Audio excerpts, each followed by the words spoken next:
Hello. I want to talk about the requirements of a friend. A lot of women wear their heart on their sleeve and they don't know, what is required. They give too much. You got a lot that's going overboard and they end up hurt because it don't pan out the way that they want it to pan out. Let's just say that. A friend is not somebody that just gives, recklessly. They have to have some discipline. You don't just give any and everything to everybody. You need to monitor, make sure there's a balance.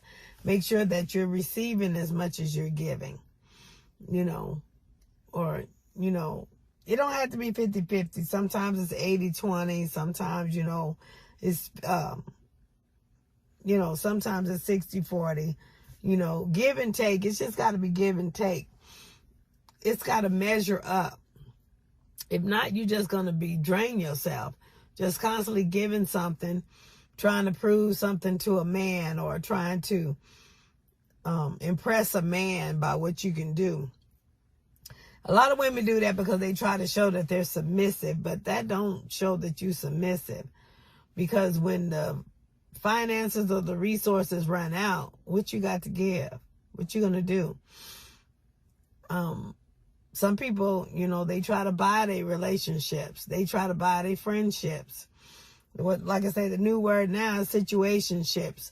Monetary, tangible items they try to use to get towards others to try to gain some type of favor in their life, trying to impress people. That's not the way to be. People can't accept you for who you are by you giving something. Yeah, they're going to accept your gift. They can use your gift without using you. They can use your gift without seeing you. But we got to feel like we valuable, that we worth something. I have standards, but they're not so high out there that they're not attainable. I just don't, settle for any and everything. That's how I'm able to keep the lifestyle that I have. Number one, God gives it. And just like God can take it away. So I honor God. I'm a God-fearing woman because it works for me. He works for me. I'm not trying to push my beliefs on anybody, but I'm just saying it's what works for me. And if it's whatever you're doing or whatever you're into is working for you, then that's what you do. So just trying to buy people or, give, that's one of the 5 love languages. Giving, gifts ain't everybody's love language. You may be pouring gifts and money into an individual, and their love language may be time, like mine. People give me gifts all the time. I receive them. I'm appreciative. I'm thankful for them. But it don't make me feel all warm and fuzzy on the inside because, most of them giving what I already got, or most of them giving what I can get myself. If I wanted it, I would have got it, I don't let people, use items and gift like that, to try to secure me or try to woo me or something like that. You have to get to know me in order to know that my love language is time. And then, I've messed around there and let some people know, and they've used it. They've used it, against me. They spend all this time, but they still don't mean nothing. They still ain't, they want to make me feel all warm and fuzzy. So, makes my hand give out more or whatever. But I still have, my common sense with that too. I keep focused, it'd be a check in my spirit because I always say this, once my finances is hit, that's God trying to show me something. He got my full undivided attention when my finances is hit.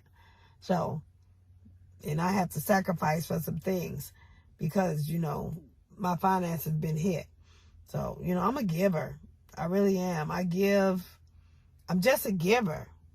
And sometimes I have to not give. Sometimes I have to discipline myself in what I give and how I give, because if not, I'll be done gave myself out of a house and home.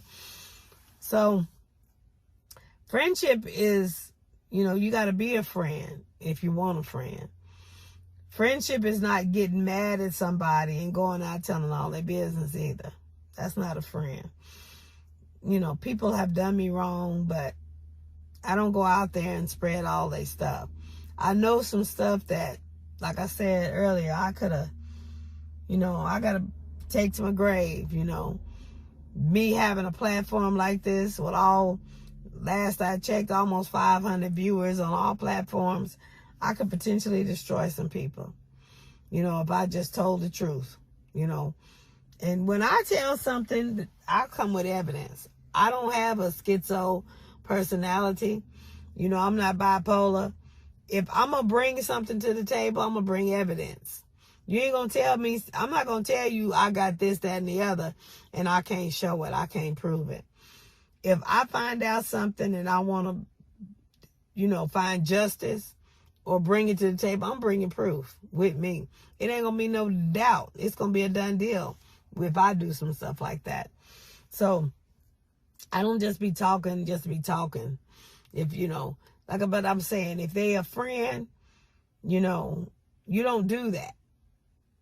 There are some that call themselves a friend and they turn foe later, and then they want to go and, try to defame your character, make your name bad, like my enemy, talking about I'm not a friend, I'm not this, that, the other. But that's because that individual is upset, mad, and hurting that they don't have the access to my hand anymore, that I'm not giving or doing anything anymore. But they ain't got no proof, no evidence.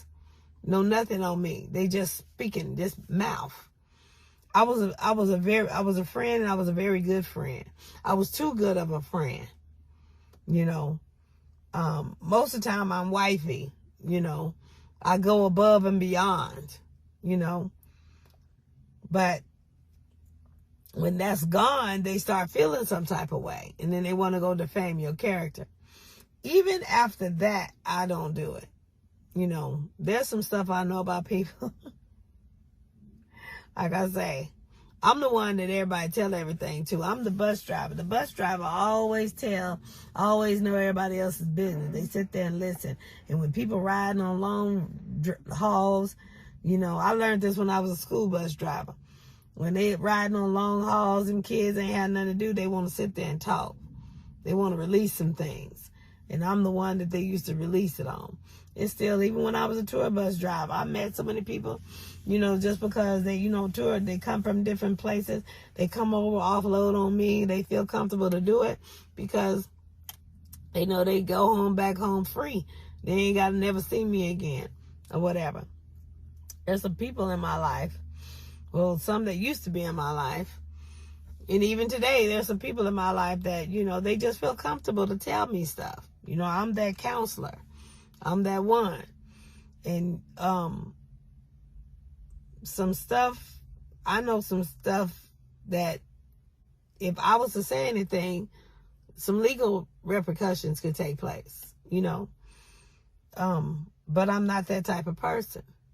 If I wasn't no friend and they didn't trust me with that information, they would have never told me. So, I know people,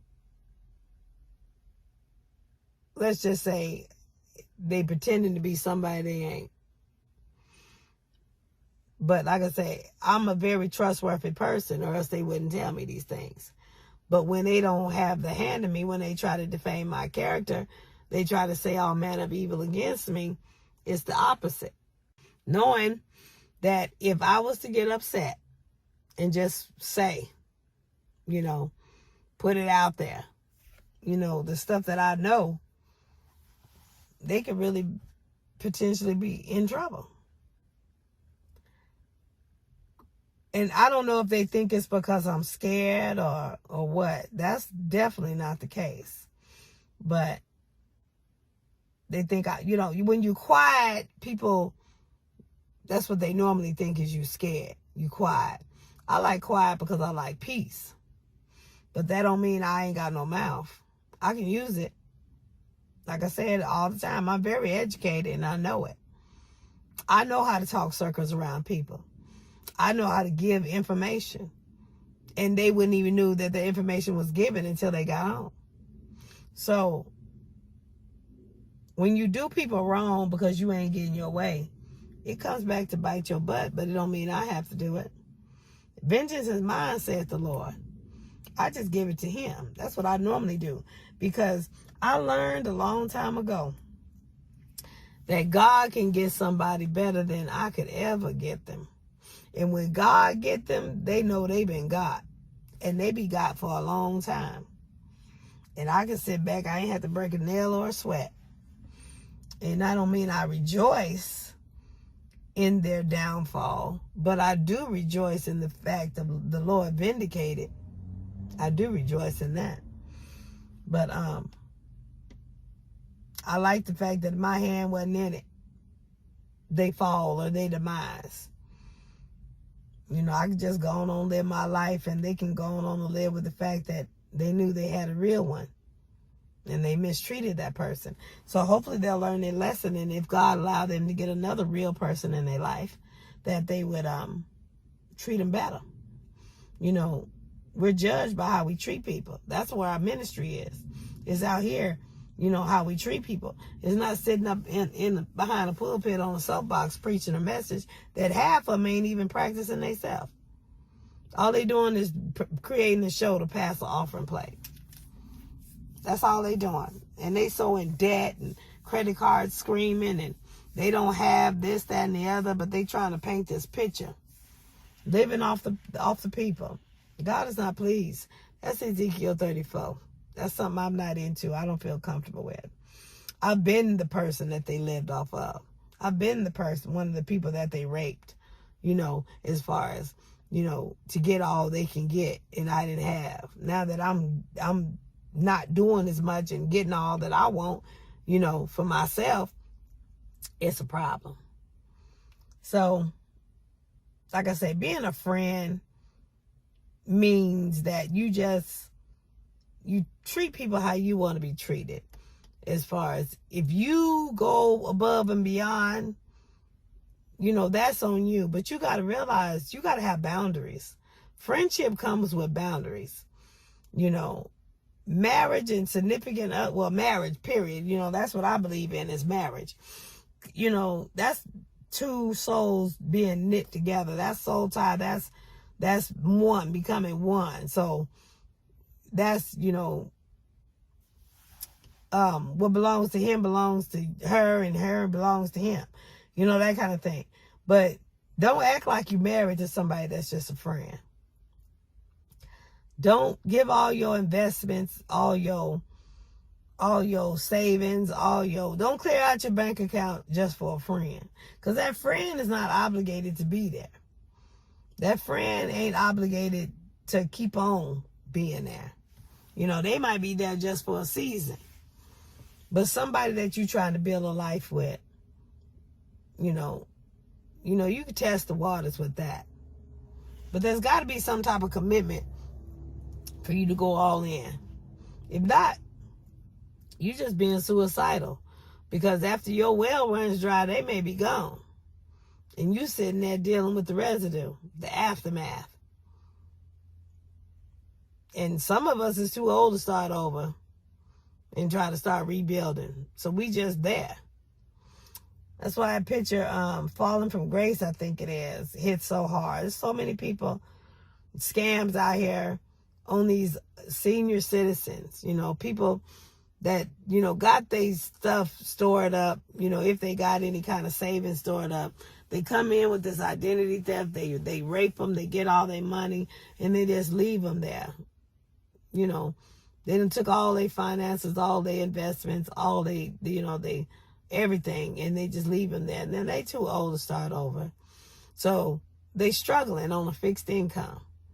You know, some of them don't even have their burial plan together because they've just been taken out from under them.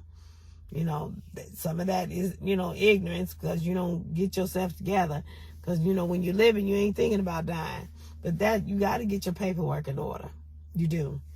You know, you can't be a burden. Well, you shouldn't be a burden on people, you know, as you leave this earth. You shouldn't have people responsible to bury you, to have to go into debt to bury you. You know, I'm working on mine now, you know, as far as paying mine. Because I know my children, they can't keep 2 quarters rubbed together in their pocket, let alone try to save or come up with something to put me in the ground. So, like I said, being a friend comes with boundaries. You got to have boundaries in your friendship. If not, you just all over the place. You know, you got to stand for something. Or it's like they say, you're going to fall for anything. But like I say, be a friend.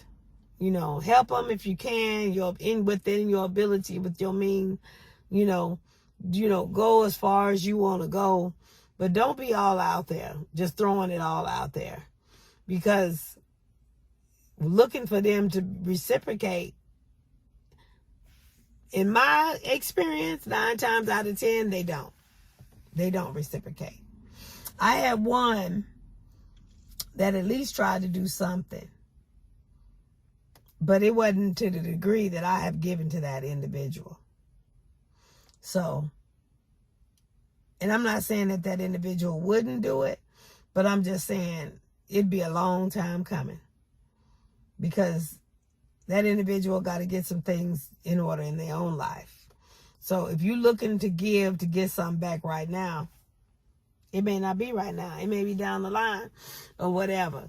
So don't give your house, don't give out of your house and home. Like I say, what's in your cup is for you. Give out of your overflow. You know, help the best you can, but don't kill yourself in doing it. You know, we wear our heart on our sleeves and we be out there. But have common sense. You know, don't give through your emotions. Get some logic about it before you start giving. Because, you know, once you fall in love, you go blind. You don't see nothing. You start looking past their faults and see their need, and you, next thing you know, you filling them up, giving all to them, and then you get hurt because God allows it so that you can get your pain come to let you open your eyes. And once you get your eyes open, then you're able to see clearly. So once you've seen clearly, you do better. You know better, you do better. Never get into a point where you just giving your all unless you got a commitment and that's what you want to do. Don't give your all to a stranger. Don't give your all to somebody that's an associate. Don't give your all to a friend because you ain't got no commitment. Your all should be your holy of holies. Your all should be somebody that's sharing their life with you, committed with you. Don't just throwing everything out there to show people what you got or what you can do, because they ain't guaranteed to stay with you. There's no commitment. I'm saying that word commitment a lot because that's what you need. If you're going to go that deep, you need a commitment. If not, you just giving it all away. They reaping the benefits and leaving you out there. They'll come up with all kind of excuses why they couldn't give you nothing back to you. I mean, you talking about people that they won't even give gas money.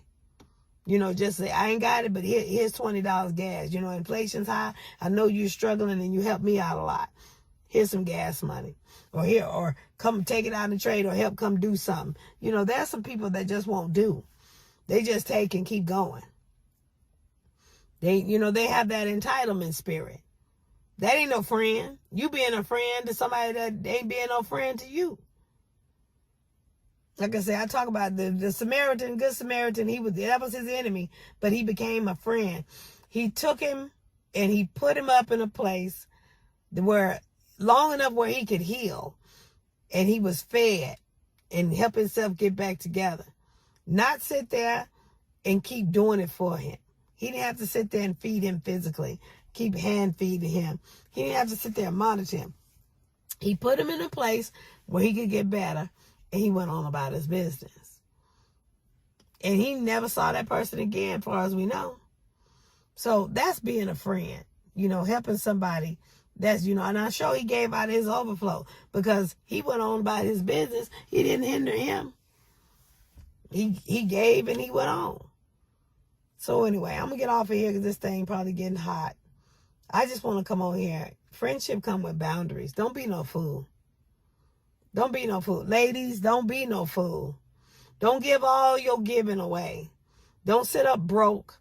You can't even buy a wig because you giving to this man. And this man ain't thinking about giving to you. The only thing he giving to you is the D, if that. And half the time, that ain't even all that good. So, it ain't worth it. It really ain't worth it. So, you don't know how many he doing that with either. If you ain't got no commitment, he ain't obligated to just you. He's not. That's why I demand a commitment. I got to save something for my husband. I can't just give it all away. I got some dignity, some respect about myself. I got to save something for my husband. Something, that's just exclusively, strictly his. Don't just be out there giving it to any and everybody trying to impress somebody, because when they gone, you going to feel some type of way. And not only that, they're going to leave their spirit in you that you going to have to deal with to purge that thing for a while. I'm so glad I'm purged free. I'm purged. I'm so free. So, like I say, friendship comes with boundaries. If you own a friend in the friend zone, if they consider you as a friend, listen to what they say. Listen to what they call you. Listen to how they introduce you. If they ain't introducing you to nobody, you're a secret. You're a secret. That's it. You're a secret friend. But listen how they introduce you. If they introduce you like, I'm Dr. Bell. I'm a professional friend. I'm professional friend. Listen to how they introducing you. And that's, where you are in their heart. Because out of the mouth, the heart speaks. If they introducing you as they boo, then that's what you are.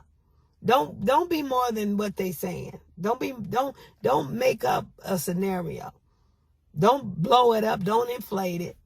Just walk according to what they calling you. Answer to what they calling you. Don't make it more than, it ain't what they call you, like Medea say. It's what you answer to. So, he may be calling you friend, but you answering to wifey. You may be answering to wife. You may be answering to girlfriend. That's how you see yourself. That's because he calling you one thing, but you hearing something else. Be present. Be present in the moment. And that'll stop a lot of people from getting hurt by being present. Anyway, y'all stay blessed.